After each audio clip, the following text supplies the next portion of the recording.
Welcome to the Encore Audio Archives YouTube channel. I'm Taper Dave, and this is my channel. I've uploaded hundreds of talks here that I've recorded at meetings in West LA, and I've also recorded conventions starting in 2013. I've got a bunch of those up. And Walt and Mary Murray, the original owners of Encore Audio Archives, started the company in the 80s, and Walt recorded Joe and Charlie's and a bunch of stuff down in Vista, California. My sobriety date is June 20th of 1994. I hope you find something you like, so please like and subscribe to my channel and comment down below. If you want to hear something that I don't have or that you don't see, I'll see that I get it. Anyways, take care and have a great day if you want to. And it's my pleasure to introduce our speaker. We talked briefly before all this got started, and Boston Jim has graciously said that he'd come speak for us tonight, and he's come all the way from Spring. And I know he's gone to any length to get here for us, because look at him, he looks good. And I know we're really going to enjoy his chat with us tonight, and I give you Boston Jim.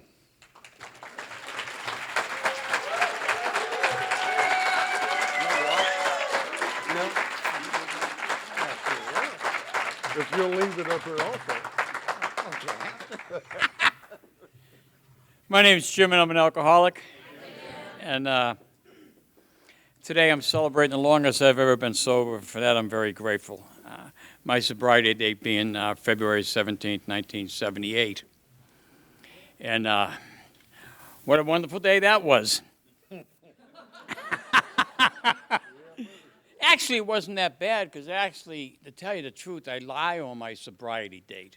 And actually, my first meeting of Alcoholics Anonymous was February 16th, 1978. And I was in not too good a shape. And I remember I went to my first meeting at the Gulf Coast Club down on the southwest side of town. And actually, two guys picked me up. I woke up out of a blackout, and my wife said, "I got your note. Do you want me to call AA?" And I said, "Yeah, go ahead." I knew how to answer questions back then. I always agreed with her because I never knew what the hell she was talking about. And so anyways, two guys came and picked me up and brought me to my first meeting of Alcoholics Anonymous. And when they brought me in, it was a nice room and everything else. And I walk in there, I sit down, I don't know. I'd never heard of Alcoholics Anonymous. And I'm from Boston, and you know there's some drunks up there. But I lived in a very sheltered world. If you weren't a drunk, I didn't associate with you. So anyways, I went there, and I sat in the meeting, and and people were talking, sharing their experience. I don't know what the heck they were saying. But the one thing I picked up on, everybody was sort of real particular about that sobriety date thing, you know? And so I thought for sure that I was going to get a quiz on it at some point in time. So I sat down and I got out a book of matches, and I said, February 6th, and I'm never going to forget. I'm never going to remember it. I haven't got a chance to remember it. So my real birthday is in July on the 17th. So I put down February 17th, so I figured I have a better chance of remembering the day. So that's where the day came, my first meeting. So anyways, I got there. I didn't know what they were going to do. I didn't know what the problem was or anything else. But prior to that, I grew up in Boston. Drink and drunks were very popular in Boston, you know. I'm not Irish, but I have a tendency to blame the Irish for my alcoholism. Because I grew up with them, and they're famous for it anyway, so they didn't mind. They thought it was another check mark on their resume or something, you know. But anyways, I grew up in the city of Boston. Excuse me. And when I was a young kid growing up, I played a lot of baseball. I had a lot of fun. I believed in having a lot of fun. And the strangest thing was I always wanted to do things my way. When they said, you know, you were born with self-will, well, definitely I was born with self-will.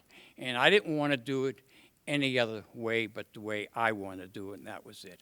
I had problems with church. I had problems with God. I had problems with authority. I had problems with everything. For the insistence was, it was my life. I wanted to live it the way I wanted to live it. I remember going to church as a kid, and I'd go with my parents, and then when I was old enough to go on my own, my folks would give me a couple of coins to put in the basket on Sunday when they made a collection, and I'd leave the house, and I'd stop by the candy store, and I'd buy some candy, and then I'd head down the beach and walk along the beach and enjoy about an hour. Swing when I heard the bells ringing, I knew church was over, and I'd swing by church, and I'd pick up one of those nice little pamphlets they have, you know, and I'd walk home, and I'd throw it on the kitchen table so everybody knew I went to church. No one asked me, so I didn't have to lie. And so that's how I dealt with churches early on. I had by the little bit that I knew about church, I knew that I was probably destined to go to hell because of everything they said in church and everything I did. So it didn't matter how bad it got, how worse it got, or anything else. I knew where I was going to end up. I was going to end up in hell. And I believed that. And that's how I lived my life. And I started stealing things. My family was, typical house in Boston is probably a 3-decker. 3 families in one house, you know. And that's where I lived. It was a 3-family. We didn't own our house. We moved when I was about 9 or 10 into another nicer area where there were nicer 3-family houses and there were single-family houses there.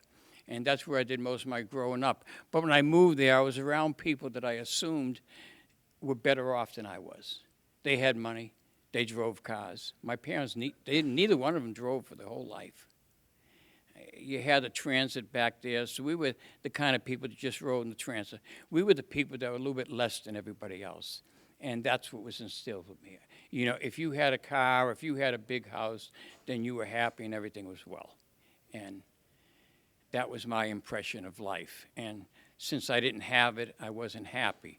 But I wanted it, so I learned how to take it. And I stole. And, you know, stealing wasn't really stealing if you didn't get caught.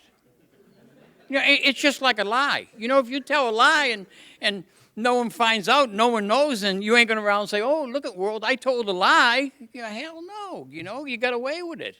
And life was about, for me, everything that you could get away with. And if I didn't get caught, then it was okay. And that was the attitude I had. And then I found, but I think something else was happening too, because I didn't think too highly of myself. You know, when you're living a life like you're stealing anything you could possibly get your hands on, just so you can get something out of it, it really doesn't feel good. Even when you get away with it, it seems like it's always there. You know you did something wrong. You know, and you know one of these days you're going to get caught and you're going to end up in jail or something, you know. But until then, the hell with it. You know, just keep doing it. And that's what I did. And the amazing part about it was I never got caught. And a couple of times when I got older and started stealing bigger things, and I stole big things, you know, like 45-foot trailers, you know. But if you didn't get caught, it wasn't stealing. You know, and the couple of times that I did get caught, my mother's Sicilian, my father's German. And my mother's uncle lived with us. And his name was Jim the Barber, meaning someone that cuts hair, in case you don't understand that. And he was the biggest bookie in Boston. And he used to always have this famous saying. He says, I love it, this is the country. He says, they come into my shop, I clip at their hair, I clip at their money. What a country, you know? And I wanted to grow up to be just like him because he was well respected in the community, you know, and he always had money. So I knew he had to be happy. And it didn't work out that way. I found alcohol, and I'll tell you the truth, I think I was an alcoholic from the first day I drank. I got drunk, and guess what? When I came to, I wanted to do it again. You know, what for? I got sick, still wanted to do it. And that's what I did. Every time I drank, I got drunk. Life started to get really confusing at home. I was getting in a bit of trouble. I was getting out of most of it. And so I joined the military. I figured the military the Army builds men, you know. So I went in the Army to become a man. And that didn't work out too well. My Army career was not too successful. I think I ended up with 10 Article 15s and 1 summary and 2 special court martials. And that was in the course of 30 months. So I was hitting at it pretty heavy. I was in a nice position in the military, though, where they actually needed me. I actually did something, and I had a talent, so they kept me at it. I was in Army intelligence. You know, I stood there and looked intelligent all day. God, Army intelligence, oxymoron maybe? I don't know. But anyways, I got out. They told me in my last 2 months, if I could keep out of trouble the last 2 months, that they'd let me out with an honorable discharge. And I did at least have enough sense to realize an honorable discharge was pretty damn important. And so I stayed out of trouble for 2 months, and I got discharged with it. They didn't ask me to re-enlist, but I got discharged with an honorable discharge. I came back home. I started my usual thing. I was stealing things and making money. I took after my uncle. I worked for my uncle. I did a little bookmaking, as we call it. It sounds a little bit more professional that way. And things weren't going good. I was involved in a lot of stuff I shouldn't have been involved in. I sure as hell could have went to jail. I needed to get out of Boston real quick. Things were bad. My family life was, I got married at the age 26 because I thought maybe that would settle me down. And I probably wouldn't have been ready till I was about 30 or 40 or 50 or 60. I don't know which one yet. I haven't figured that one out yet. But anyways, I got married, and you know, I don't know if it was that generation or what, but, you know, you grow up with watching the Cleavers on television and all that stuff, and everything's wonderful and rosy and hunky and dory and stuff like that, you know, and I just wanted to become a father and have a family and stuff like this. I got married. I chose another alcoholic. Actually, I didn't know she was an alcoholic. It just happened that way. We drank a lot together. But anyway, so I got married and going by the good old, and I married probably the only Baptist in Boston. It's the most amazing thing how I could really pick them, but I married a Baptist, and but it was harder on her because at that time you had to change your religion and marry a Catholic and have kids and stuff. For the Catholic Church to marry her, she had to go through all this rigmarole. I would have never done it, but. But anyways, we got married, and then right as it's scripted, you know, 2 years after you married, you have your first child. We had our first child. I had a son, and that's all I wanted. All my life was a son, and I had a son, and I was just so happy and everything else. Still drinking like crazy. Drinking was totally out of control. And then things started to go bad after that. My son, at 3 months, was diagnosed with cancer. It had engulfed one of his kidneys, and he had to have a kidney removed. And there was cancer at 3 months old, and I was shocked. I was really shocked. And God, the only thing I could blame was God. You know, God was getting back at me, and I knew that. You know, because I don't know about anybody else, but I had that ability that no matter what happened in my life, it was never my fault. It was always someone else's fault. You ever have that feeling, you know, when it's always someone else's fault? You know, I mean, I wouldn't have been an alcoholic if this didn't happen, or this didn't happen, or this didn't happen.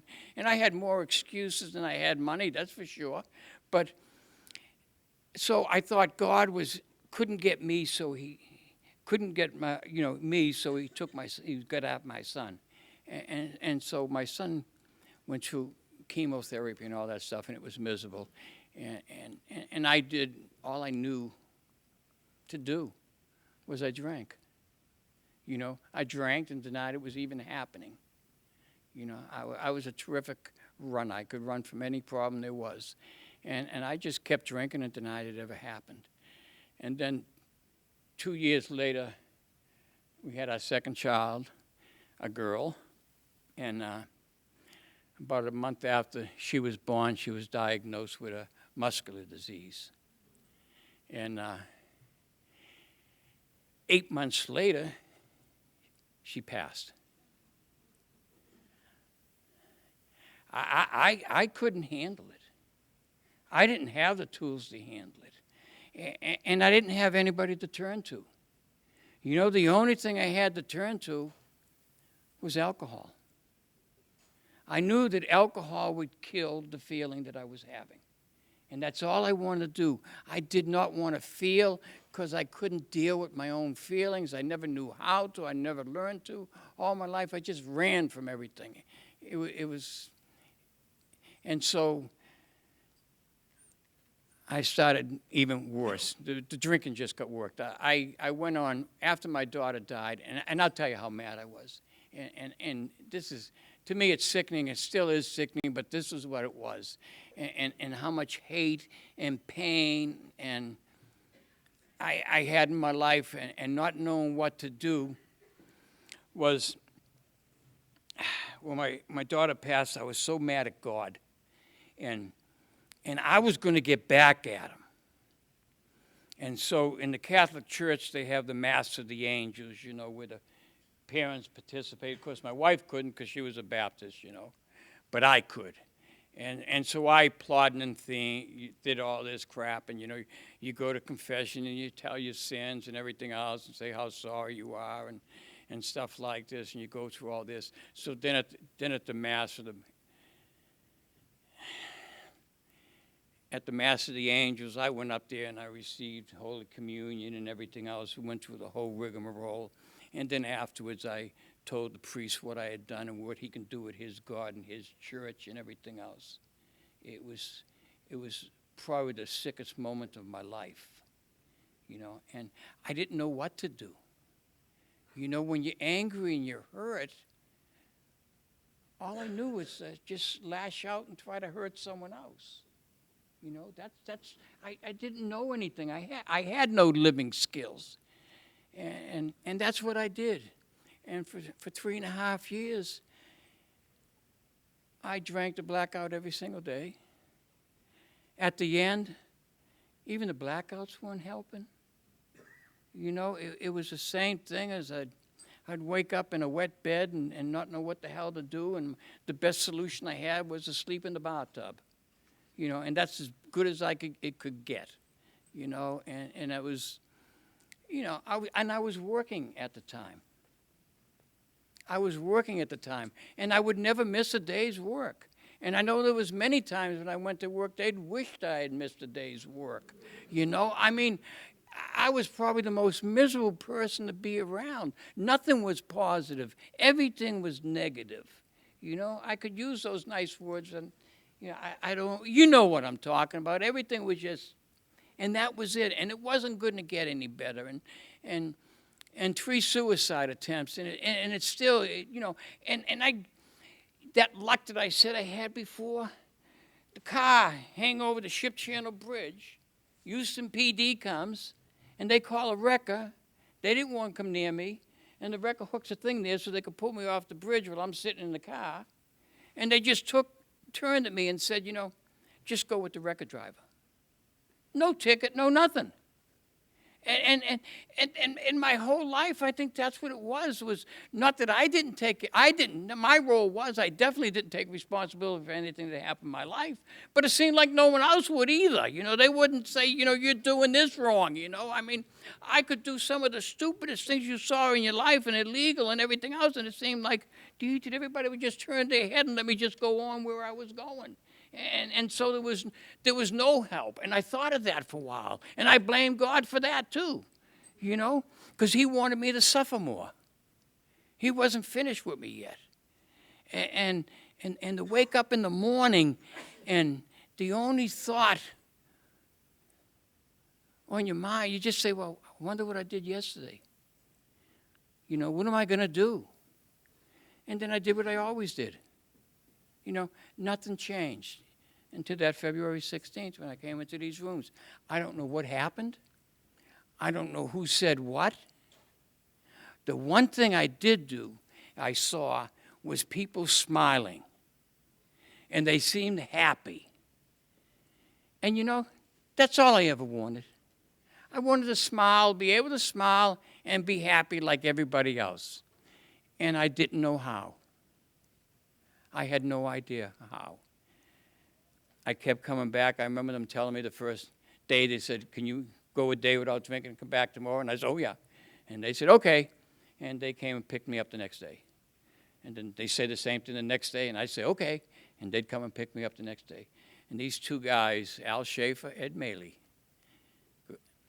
would pick me up every single day for a month, either both of them or one of them, because I don't think they thought I could do it myself. And I don't know if I could or not. I really didn't.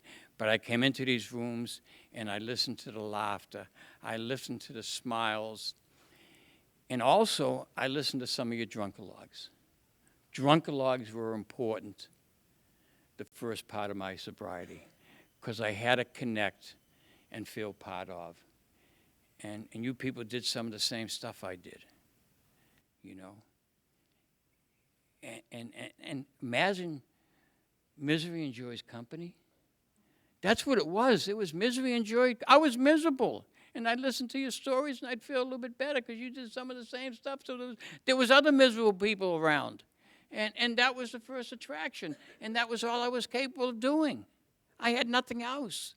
I had nothing else. I went 9 months not drinking. I did the first step very well. I admit I was alcoholic. It wasn't too hard to figure that one out. My life was definitely unmanageable, so that was an easy one.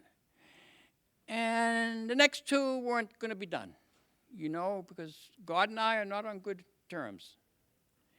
And I don't want to. And I had a fear of God. And I think my fear of God was my ignorance of God. I had no idea what the heck God was all about. Just with a few things I heard when I was a kid, that I was going to hell, you know? So we had this couple over the Gulf Coast Club, and they chair this meeting every night. And they always brought God into the topic, and it really would aggravate the hell out of me. And so one night I went there, and I'm sitting there, and the two of them are sitting up there, and the topic is going to be God. And they didn't put anything else behind it or anything, just God. We're going to talk about God tonight. And the first person they called on was me. And I trembled inside. I shook inside. I said, I think I need to listen, which was a lot of crock anyway. I need to listen. I ain't going to listen to you, I should have said, because that would have been the truth. I don't want to participate in this. And so anyways, I sat there, and the coffee room was in the next room. And I plotted and everything else, and my coffee ran out. I think I drank it as fast as I could. And I got up to go out to get a cup of coffee, so no one knew, because everybody's watching me. Of course, it's at that time now, it's all about me, you know. So they're watching my every moment, you know, because this is important. Jim's getting up to get a cup of coffee, you know. But that's the way I thought. Everybody was watching me. So I got up there, and I threw the coffee cup in the bucket, and I took off. I headed home. I'm not going to do this. And I was trembling and scared to death, and I had no idea what the hell was going on. And before I got home, I realized I was going to have to do something about this God thing, or I was going to get drunk. And it happened at a very opportune time, when my fear of getting drunk was probably greater than my fear of God at that moment. And I went home, and I remember doing this. I got on the bed, and I rolled up the window blind a little bit, and I looked out to the west sky, saw a star, and I prayed to my daughter. That's all I had. That's all I thought I could do. I didn't know anything else.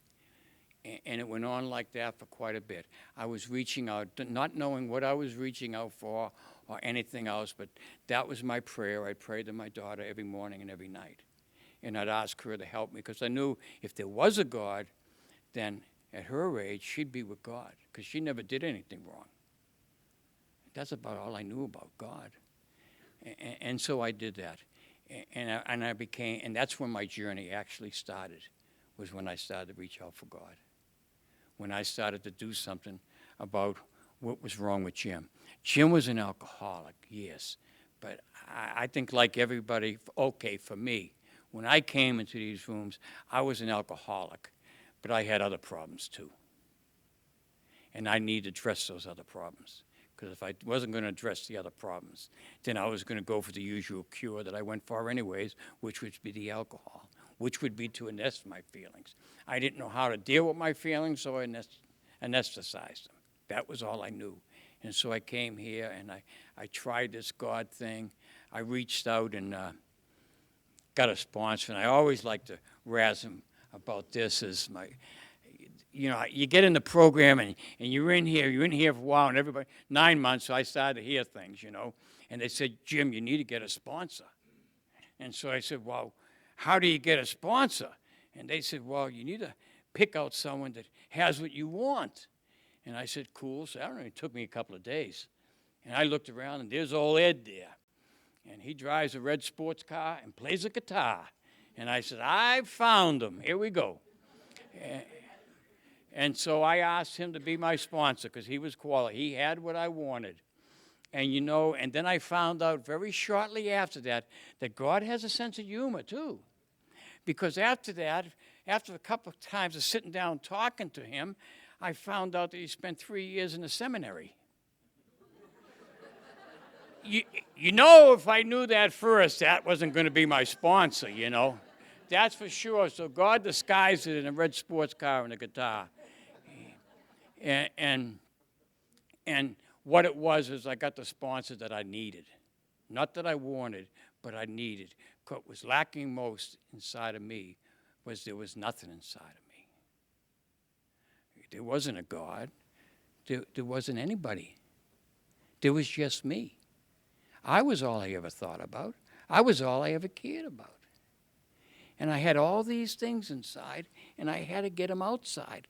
It took me another 9 months to get through the second and third step. It was the most grueling thing I ever went through in my life. Can you imagine having to shove hatred and all this other stuff aside to reach out for that person, for that God, the thing that you thought you hated the most, the thing that you thought was the cause of all your problems? And I had to bring that into me. And 9 months of a tremendous amount of work, a lot of fighting. Oh, God. You know, and I had one of these sponsors, he's still my sponsor, that always had quick answers for you. You know, he'd never get into the long sermon, or that was great, because that's what I was afraid of. I didn't want to hear sermons now, you know. But he always had to, and I'd say, Ed, why is it me, the one that always has to change? He says, well, you is the problem.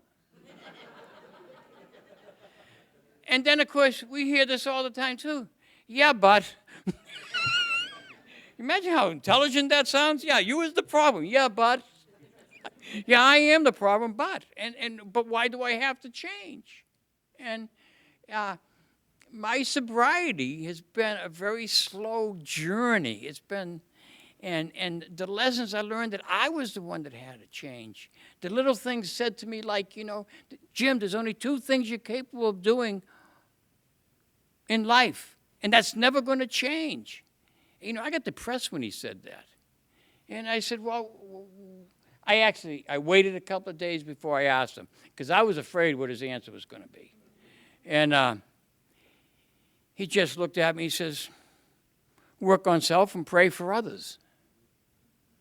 And he says, that's never going to change. And you know what? He was right. It's never going to change. There's only 2 things I'm capable of doing: working on myself and praying for others. Hasn't changed in 35 years. I don't expect it to change.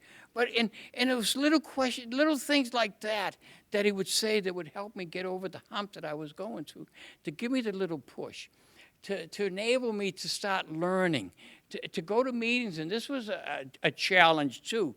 I got into that. I did the second, I did the third. The fourth was, I'm going to tell you right now, was a piece of cake. I'd worked so hard to get in a relationship with God and trust in God, I wasn't doing this alone anymore. I had help for the first time in my life. I think back when I say that I had help, because the first time in my life, and most of my life, I walked, it was always me against the world. It never was, but it always was. because I was always afraid to ask for help, because if I asked you for help, then you knew where I was weak at, and then you could attack me. That's what goes on in this mind. I developed survival skills, not coping skills, not how to learn how to deal with reality. I knew how to survive. And I was always going to be that person if I kept that up. And so I did a fourth step. It was very interesting, some of the stuff to come out of the fourth step, some of the stuff that I was able to put down there. You know, one of the hardest things, and I've been taught early in the program, and I got taught this by a guy that I work for, and it wasn't anybody in the program. And it's really funny. I'd go in there, I got a couple of promotions early in sobriety, and I'd go into work, and they gave me this job where I had to solve problems. And if something went on during the weekend or during the week, there would be a breakdown wherever, I'd have to figure out what happened and then figure out what we can do to change it so it doesn't happen again. And this was in a trucking company, and lots of problems happen in trucking companies. And so I remember when I was first into the job, I'd walk in there, and my boss, and this man had more confidence in my ability than I had in myself. And that's why I got the job. But I'd walk in there, and he'd say, okay, what happened, Jim? And I'd tell him, and he'd say, well, why did it happen? And I'd tell him. And then he'd say, well, why did that happen? And so I'd tell him something else, and he said, well, why did that happen? And I go a little bit deeper and tell him something else. 5 times. Every time I walked in there, I was prepared for 5 whys. Because he would ask me that and force me to dig deeper and deeper and deeper and deeper until I found out what it was. And I remember, now I've got a little bit of sobriety. I'm getting kind of smart now. And so I knew something happened this one time over the weekend. And so I go in there Monday, I know what he's going to do. He's going to ask me why 5 times. So I sit down at my desk and I write down, why? And then I say why, and I write it down again. And then I go through 5 times. And then I walk in there. He said, what happened, Jim? I told him. He said, why did it happen? So I told him that. He said, well, what are you going to do? I said, damn, it's that simple. But my nature is that if you ask me a question or challenge me or something, or say something, the first answer is going to be something probably just to pacify or shut you up so I can go about doing what I'm doing. Because I'm lazy. I never knew I was lazy. What did he put sloth down for? You saw how physically I worked? I mean, I work hard at everything. I didn't think sloth pertained to me. But it did in so many different ways, and that was one of them. I'd tell you something real quick to shut you up, and then I'd be on my way. And that was it. And so I had to do things differently. And here it is in the program, and it's all based on the program. I get in there, I did that 4th step. The worst thing I had to look at in the 4th step, and this didn't come on my original 4th step. I've only done 1, but I've always done that 10th step. And so I've done the 4th step. I did the best I could with it was that. I sat down. I talked to someone about it. It actually was the priest in Boston that I gave the crap about it, the death of my daughter. I went back to him. I wanted to get on a level where I really felt what the heck I was talking about. And I wanted to be making amends at the same time. I'm sorry, that was uncalled for. I know you're a priest and all that stuff. But anyways, and the funniest part about that was I told it to this priest, and I found out after, he didn't know what I was talking about when I told him I was in AA and stuff.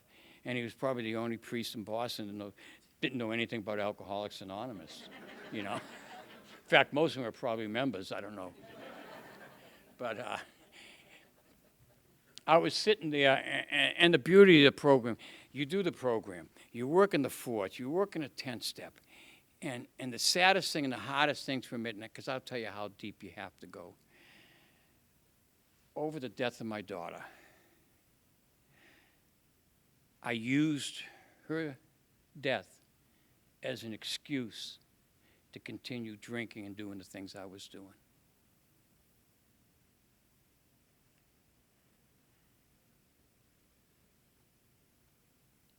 Doesn't sit well with me even today, and it shouldn't.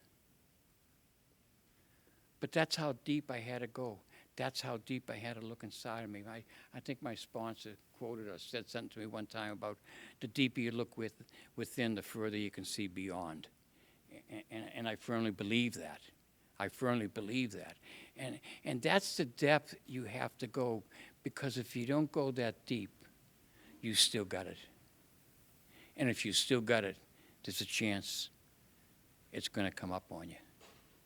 You know, I've been sober 35 years, and I continue to find things out. I continue to search. I continue. When I look at something, I say, are you being that honest, Jim? I have to be that honest. I don't want to ever go drinking again. You know, that picture of that individual, me, and everything I was doing and where I was is the ugliest picture I ever saw in my life. It's a person that I would never want to be anything like. I wouldn't want my children to be like that. My son, I wouldn't want to be like that. My son survived cancer. He's 42. He's one of the oldest surviving cancer patients there is in this country. You know, you look back at that time or today of what's going on, and you have no idea how it's going to relate down the line. It's impossible.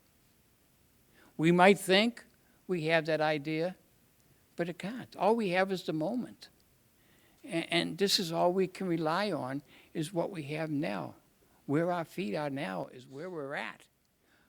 An hour from now, 2 hours from now, I have things happen to me still, and I look at them, and I don't let them upset, because if I look at every day of my life, through all the misery and everything else, today I'm in the best place I've ever been in my life, and it's taken me every day of my life to get here. You know, so I should be able to learn something about that. You know, but I don't want to. I want to know what's going to happen next week or the week afterwards. You know, I want to be able to control what's going to happen next week or the week after. I can't do it. And you know, I look at the way they put these steps together. You know, you did the 4th step, you did the 5th step, you get to 6 and 7. And I'll thank my sponsor for this too, and the way I did it and was taught to do it is I listed the defects of character like he told me to. I brought them to him, and he told me to put the opposites on the other side of the paper. And I did. And then I went back to him and he said, okay, he says, tear the paper in half. I tore it in half. He said, okay, give the defects to God, and while you're waiting for God to remove the defects, why don't you start working on these? It might speed up the process. You know, and he was right again. I'm glad he's not here tonight. His head wouldn't fit out the door. But this is what it was. You know, it was. You see it happen. You wonder why it happens. And you know, at that point in 6 and 7, I realized that no matter what I'm doing in sobriety, it's unfair for me, and it's not realistic for me to sit in my butt and say, God, here's my defects, now take care of them, and then do nothing. Because you know what? I've experienced, nothing's going to happen. They put that clause in the big book, I think it was, how they worded, God will do for us what we cannot do for ourselves, which means that we have to do something. I am responsible for my sobriety. I have to reach out to God. I have to ask for help. It's my responsibility, not my sponsors, not God's or anybody else. It belongs to me. I am where I am today because of decisions I've made. 35 years ago, I was where I was because of decisions I've made. Through the help of you people, it's taught me to make better decisions. That's all. That's the only thing that changed. I just make better decisions. I can see better. Chuck see, a new pair of glasses. What a beautiful way to put it. You know, it looks like everything inside of me had to change. And the transition of going through this, and what I fought with a lot of times was I wanted, in order for things to get better in my life, I wanted for everything out there to change. I wanted the job. I wanted the woman. I wanted the car. I wanted this. And if all this just fell into place, I would be happy. I don't know what the hell happy is. And I'm saying that's going to make me happy. I found out what happy is. Happy is I'm happy when I'm doing the next right thing. You ever do that?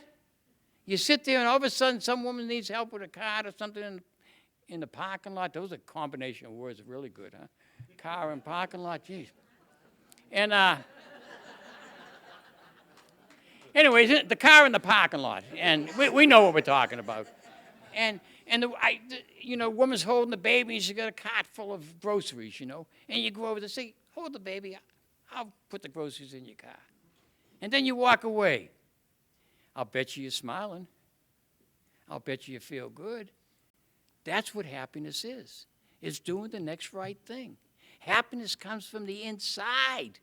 It doesn't come from out there. It never worked for me out there. 6 and 7 so important. It defined what my role was in my sobriety. I made the amends. I had made a couple of amends a couple of years ago at a reunion. A couple of my friends got together, a bunch of guys up in Boston.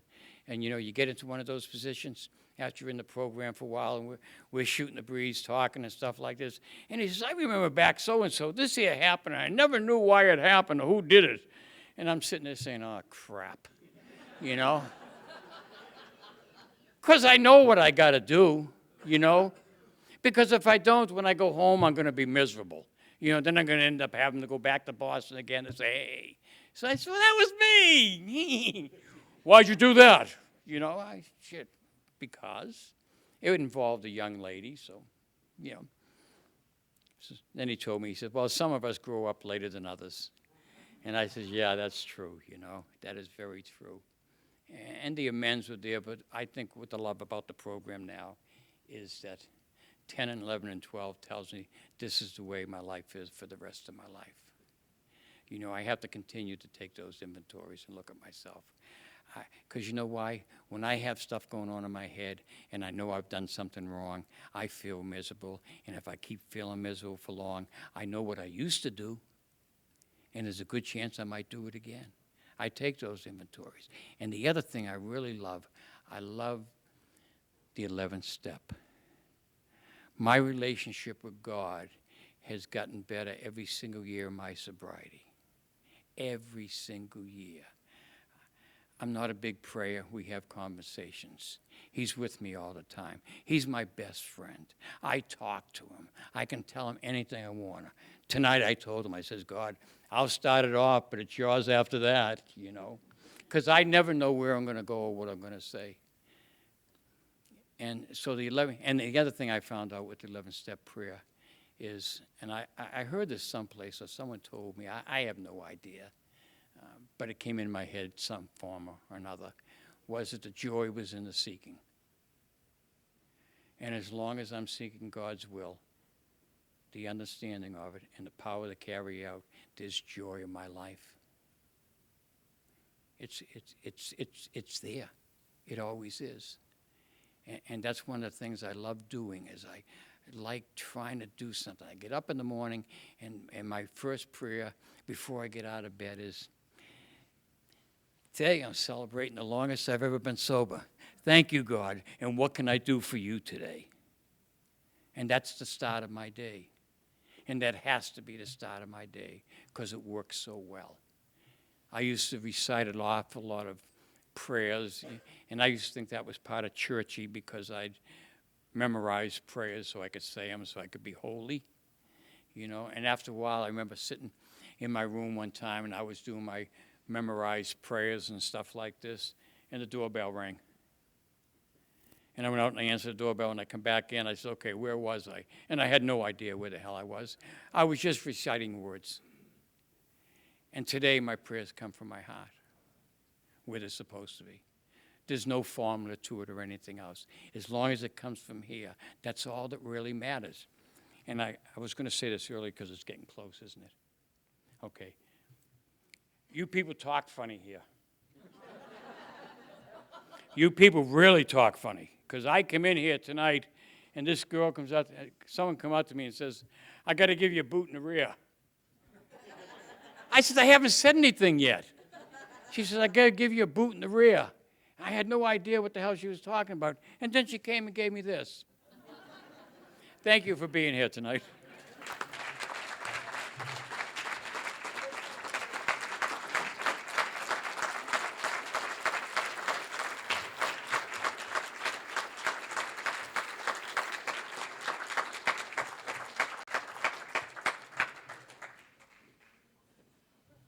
Wow, what a deal. Thank you, Jim. Really appreciate it. And on such short notice to be able to come in and do that. And he left my watch. He said, can I borrow your watch? I said, sure, as long as you bring it back. Then I had to listen to a story about all the stealing he did. Oh. Trust. That's what it's all about, right? Wow. Let's see what else we got here. We're going to close up. We done that, did that, I'm going to do that. Next is we've got another speaker at 8 o'clock. Not at 9:45 or all that kind of stuff. We've rearranged again. There's only one thing certain that I know in life. It's going to change. And we've been very flexible, especially in the conference. And I just want to say this real quickly. If you don't like the way this conference is going, we have an end of conference meeting Sunday at noon. Show up and be responsible enough to change it. Is that too much to ask?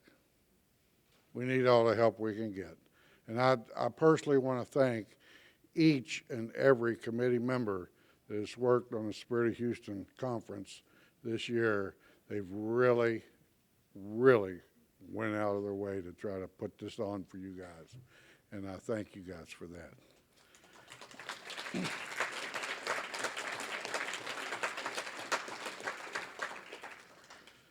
Well, let's see. We got a speaker at 8. You got about 15 minutes. Go take you a smoke break. They used to say smoke them if you got them before you leave. Hold on just a second. We didn't start with a prayer, but I'd like to finish with one. And we'll try to do better the next meeting. Would all those that would care to please join me in the Lord's Prayer. I think we got a great talk going on here. Thanks for watching the channel. Taper Dave here. Just curious, do you think this is better than Zoom?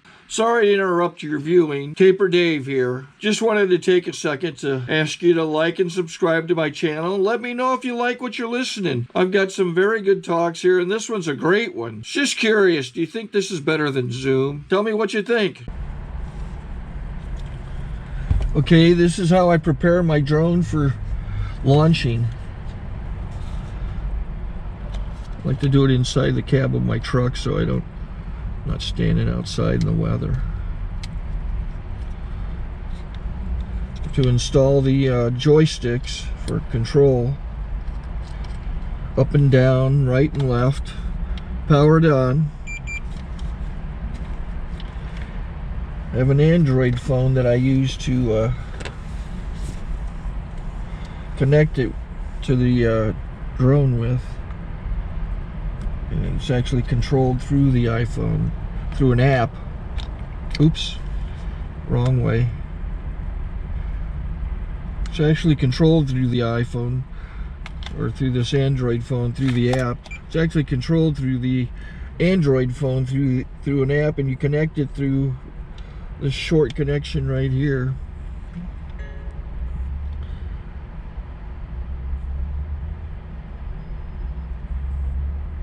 Remote control connected. Remote control's connected. So I pull out the drone. I have to extend the legs. Long legs extended first, then the short legs. Remove the gimbal protector. Set that aside, then power it on one short burst and one long burst. I lay it down.